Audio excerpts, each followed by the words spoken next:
As we begin the top of the fourth, Missouri leading Kansas City 3-0, thanks in large part to Cassidy Shomo in left field. And we were talking about it when she was at the plates, but she's been playing with a separated shoulder, and she has been instructed by doctors, hey, don't dive in practice in the outfield.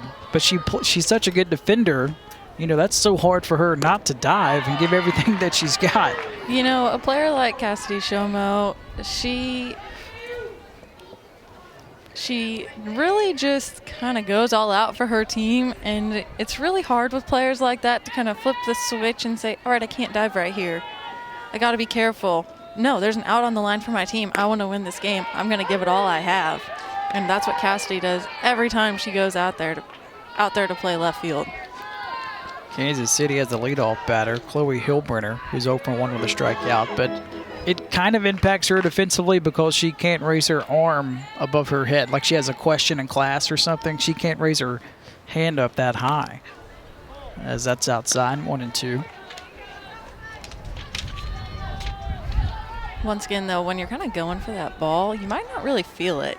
I know there were a lot of times I didn't really think about it when I was going for something like that. You just kind of go, and then afterwards you realize, ow, that really hurt. So we have an opportunity here. This is the first hit and first base runner of the game for Kansas City. It's a leadoff double for Chloe Hilbrenner. It's her 7th this season to lead the Roos. Hilbrenner does a nice job kind of getting her hands on top of that pitch and trusting the ball, and that wind takes it a little bit, I think, and just really puts it in the gap and does a great job running those bases and knows she's taking 2 off the bat. What a player Hilbrenner is. Transfer from SOUE out of the Ohio Valley Conference. So Kansas City with a runner on second. Here's the catcher, Alexis D'Ambrosio, is 0-1. That slapped foul.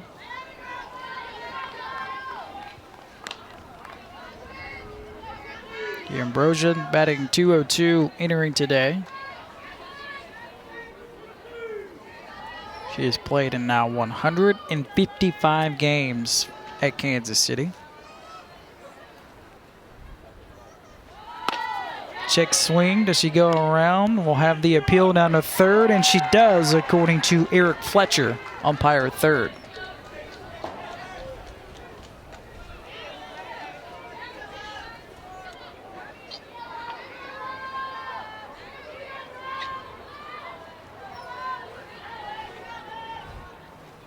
.02 from Krings, softly hit right side. Krings will scoop it up. She'll flip it with the mitts to record the out. How about that play from Krings as the runner Hilbrenner advances to third?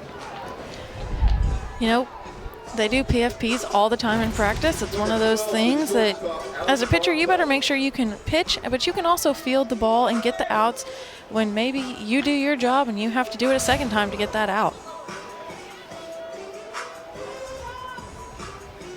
And I love that she knew she was going to first base and she was not even going to look and consider messing with Hilbrenner going from second to third. Yeah, she wanted the surefire out. She got it at first. This will drive in a run off the bat of Von Felt. Close play at first. It's not in time. An infield single for Allie Von Felt, and Kansas City is on the board in the top of the fourth. Von Felt hit that ball to Jenna's backhand, and Jenna just can't quite get the throw across the diamond in time since she is so deep. That throw is really hard to make, especially going away from first base. So prior to this inning, Lauren Krings retired 9 in a row. Second time around the lineup for Kansas City. Delaney Finoglio takes a strike. She's 0-1 with a strikeout.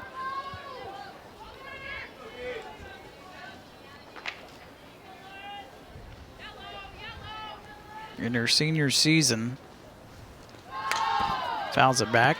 She played at Butler Community College in Kansas and then went to Kansas City as a student. Reached out to Carrie Shaw and said, you know what, I played at Butler. I would love to try out for the softball program, and Kiri Shaw was open to that and saw a lot of potential. How about the job she's done?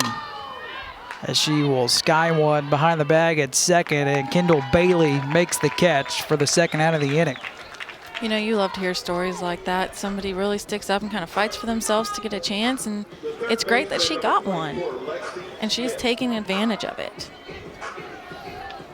Yeah, she certainly is. She was the Conference Player of the Week earlier this season. Here's Lexi Smith, 0 for 1. Kansas City, by the way, they are about to be on the road for the next few. This is a first of an 8-game road trip for Kansas City.